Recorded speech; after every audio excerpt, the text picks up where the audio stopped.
l'UNESCO en colère contre le Sénégal.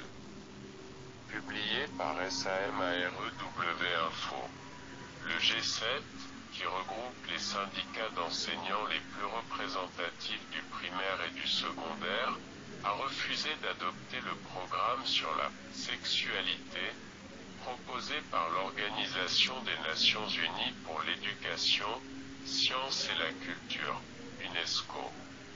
Un refus qui a mis dans tous ses états le représentant de l'UNESCO au Sénégal présent au séminaire consacré à la question. Dans ce nouveau module que l'UNESCO considère comme une question socialement vive à cause du refus de la légalisation de l'homosexualité par la population, l'organisation onusienne veut encourager les jeunes à accepter les relations sexuelles de tout genre, en changeant la notion de famille. Pour étayer cela, l'exemple du Premier ministre du Luxembourg qui a épousé une personne de même sexe a été donné. Jugeant cela comme une déconstruction des valeurs sociales et religieuses, les membres du G7 sont sortis de leur gonds.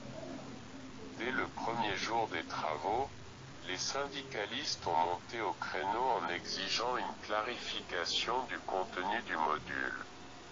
À cet effet, ils ont bloqué les travaux. Irrité, l'équipe technique a accusé les syndicalistes de vouloir saboter la rencontre.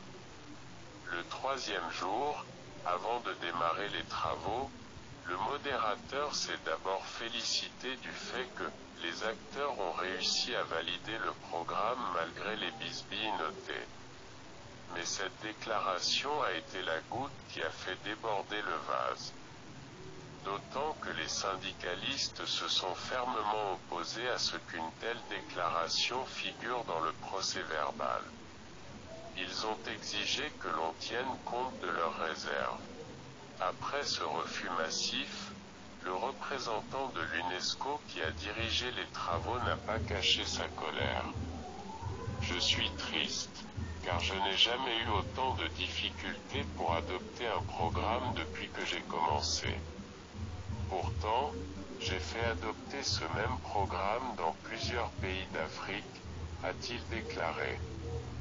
Pour éviter d'être pris au dépourvu avec la validation d'un tel programme, les syndicalistes ont décidé de se rendre auprès des chefs religieux et coutumiers et tirer la sonnette d'alarme.